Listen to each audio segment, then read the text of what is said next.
Hey, welcome back to Food According to El Requa. So today we are making some ginger biscuit, crunchy and so delicious and very simple. This is the simplest recipe you'll ever try of ginger biscuits.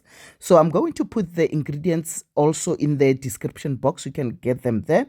So we're going to start first by putting our flour. You just use normal multi-purpose flour, and then you're gonna put it in a bowl, and then you're gonna put your sugar in there, your brown sugar, and then you're gonna put your ginger. I used a lot of ginger because I want that to really come through.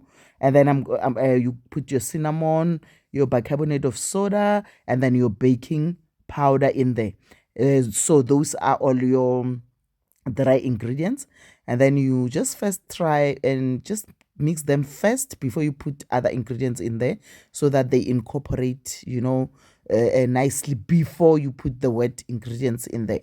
So you're just gonna mix them like that, and then make sure they have mixed. If you want, you can even put it in a sift, maybe sift everything together and then sift them into the bowl. So that's another way you can do it. And then you're gonna put your melted butter in there, softened. As long as the butter is soft, it doesn't have to be really melted, but it needs to be soft, So I put mine a little bit in the microwave so that it melts like that, and then from there you're gonna put your eggs, your 2 eggs in there. So I mix the eggs separately, in a separate bowl, so that they mix first before I put them in there, so that the egg is mixed. Like when you put it directly in there, you might not get it right. So that's how I do it. It doesn't really matter. So that's how I do it, and then you're gonna mix that together. So I just started by mixing it with the with the butter. You can use butter or margarine, whichever one that you can afford, because butter is a little bit expensive. So if you can afford that, you can just use your margarine. In this case, I used Rama, but you can use any other margarine that works for you. And then you're gonna put your egg in there, and then you're gonna add your golden syrup. So the golden syrup, I put a third of a cup, which is like 80 milliliters of golden syrup. And then I'm just gonna mix everything together. So I used my hands to mix it so that it mixes, very well.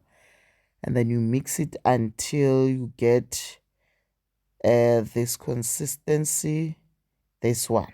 As you can see, this is the consistency that you're gonna get. It looks like it's dry, but it's gonna give you that crisp, and everything. When everything is mixed together, it has to look like this, as you can see there. So they're gonna give you the correct crunch. You can see there how is the consistency.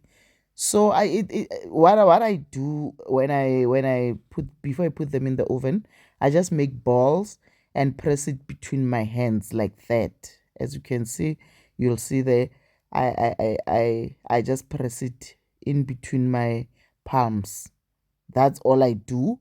But what you can also do, if you maybe you can use a fork, and then you press the balls down with your fork.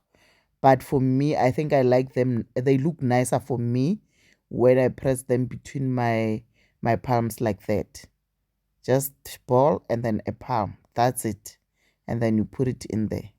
So the size of your ginger biscuit depends on you. You can make them smaller than this and make them flatter, but they don't make them too thick, because they might not, get cooked in the middle. So make sure that the size is just medium or whatever. It depends on you. As long as you press it, then it's enough for a biscuit.